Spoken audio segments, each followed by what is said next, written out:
Celebration and tradition, Mr. Rivers. Oftentimes, these two go hand in hand. From New Year's Eve in Times Square to 4th of July fireworks all across this great land of ours, time-honored traditions such as these often stir feelings of pride, patriotism, of reflection and optimism, of unity, and yes, even love. One such event unfolded over this past weekend up the road from here. In Pamplona, they may revere the running of the bulls, but in Tuscaloosa, Alabama, it's all about the running of the gums.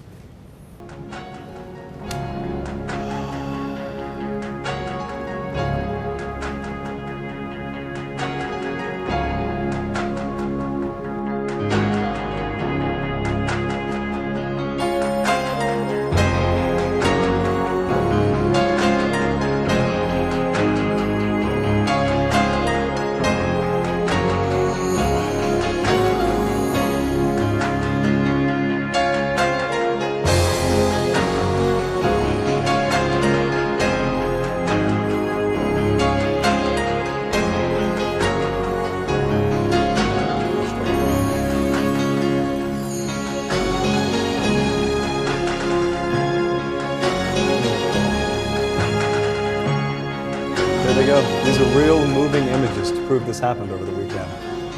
Tradition unlike any other. One guy just took a spill around the 15-yard line. Athleticism. I see a lot of at least 3 stars with ceiling there.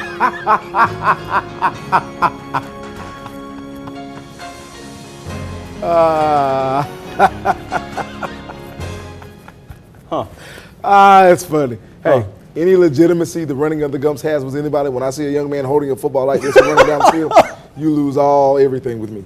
Just like this. I don't know what this is. I've got my grip. I don't know what that is. To relieve stress. And at the quarterback position, I think this is the 6th best unit on this team. And you might say 6th best. I think the quarterback unit was stronger last year because Jeremy Johnson was your backup. Listening to people at Auburn, they don't think they have an issue with depth here. Proven depth, though, there is, I think, somewhat of an issue. Losing Duke Williams, you can mask it any way you want to, if that were to happen, by the way, and we have no clue what's going on with that. It would be a definite game changer. I'll tell you a guy I think is capable of filling those #1 wide receiver shoes, and that's Ricardo Lewis. Cornerback, what do you think? They're the weakest part of this football team. Ooh, interesting. And it's not necessarily simply from a talent standpoint, because I understand some of these guys were underdeveloped, but show me a roster in the SEC or a top-tier program in college football where none of your corners are at least 6 feet tall. But we match up pretty much point for point here. I think you just pointed out one of the biggest mismatches Auburn will face this year that, other than this program, I haven't really heard many people talk about, and that is the size that LSU will show them, that Ole Miss will show them, that A&M will show them, that Alabama will show them at wide receiver. And as good as Jonathan Jones is, I don't really so much even worry about Jones. He can hold his own with anyone. Right. I worry about the guys behind Jonathan Jones.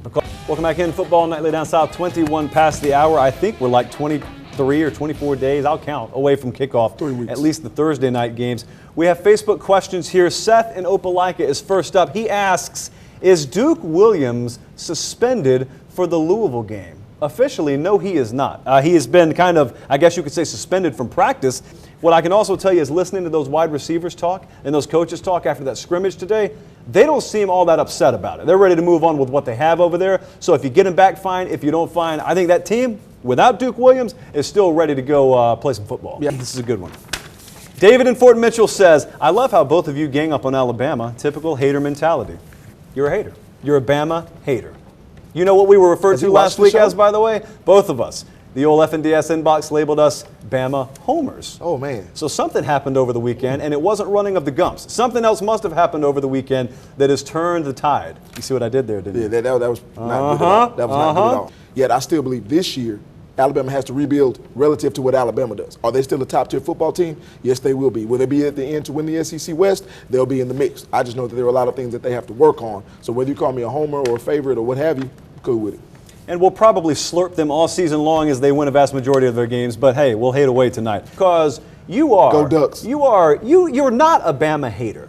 But you very much are a hater of certain programs around here for no apparent reason. Texas A&M, South Carolina, Michigan State inexplicably. 27 past the hour, people noticing the new additions to the set, the CW sticker on the old iPad, formerly known as the iJosh there, the gripper, I don't know. We'll just add more and more layers as the season draws closer. You had a question, though, didn't you? Where are we being watched? Well, we're being watched by Mike. He's out in Opelika. Stan is tuned in out in Fort Mitchell. And Amber is out on Fort Benning, wherever you are, however you are watching tonight. We sincerely appreciate it. You know what? Were we haters? So in my mind, this is a very good question. I'm just asking. This happens a lot. You see, somebody will make a prediction about a team in the preseason, and of course, that fan base will label them a hater. Right. And then during the season, and then after the season, if they're proven right, the fan base still labels them a hater. Well, why are they a hater? Because they said something bad about your team?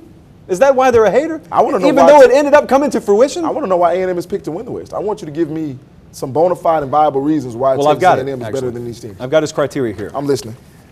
They've got Chavis, so you know they'll be good defensively. And hey, Kyle Allen in year 2. You know, so there you go. I heard some